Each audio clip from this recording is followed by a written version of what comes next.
In this video, we're going to finish translating a two-sided label. So I have my dictionary, I'm referencing it in the configuration file, and that's so that that translation provider is going to show up in my project. The next step is translating it in the project itself. So you'll notice here in my data file I have a country code node here in my XML file, in my data file, and I want to create a variable of it. And just to do that, I'll right click and select add variable, and I've already done that. And in addition, I've created all of these labels that I want to translate. And to do that, I right click my form and created a variable by selecting add variable by position and just selected OK.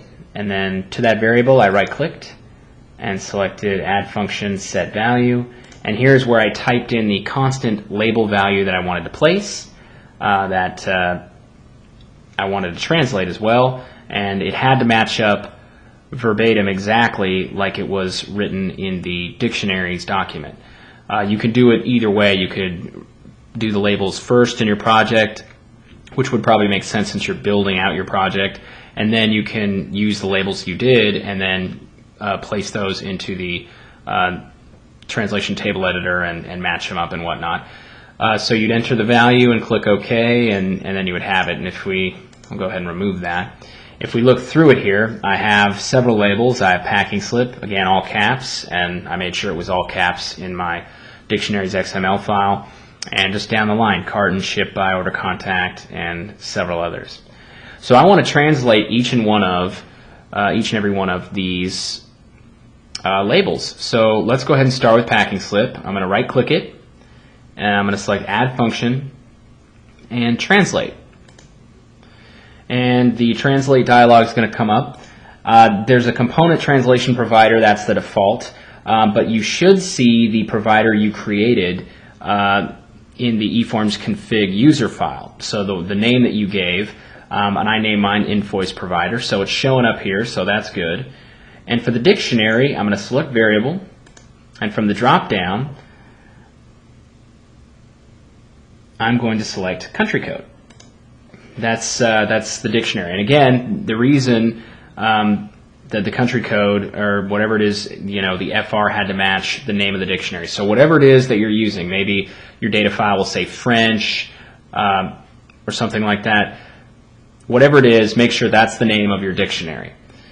And we'll go ahead and select OK.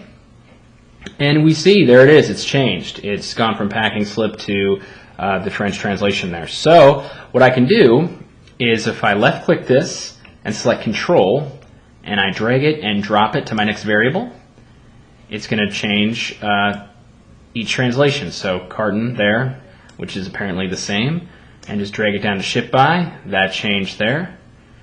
If you keep an eye on order contact, that's the one we're going to do next. And that changes there.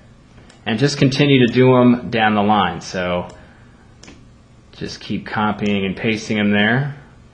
Got a couple more. Until finally, once we finish that one, we should be able to go through and all of our labels are now in French. There we go. So we have all that. We've successfully translated it. We'll go ahead and save. Now I want to make sure that this is working when I look at the project that is going to be printed. So I want to go to my shipping label project because I'm using the reference number method of creating a two-sided label, and there are a couple of videos in this playlist that talk about how to do that.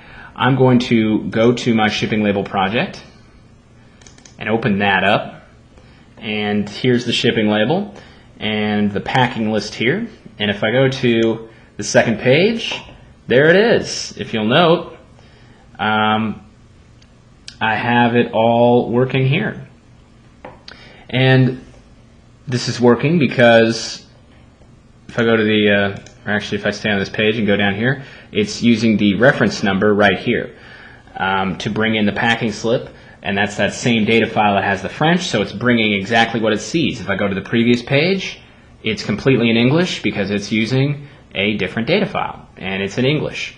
So that is successfully how you would translate a two-sided label in eFORMz.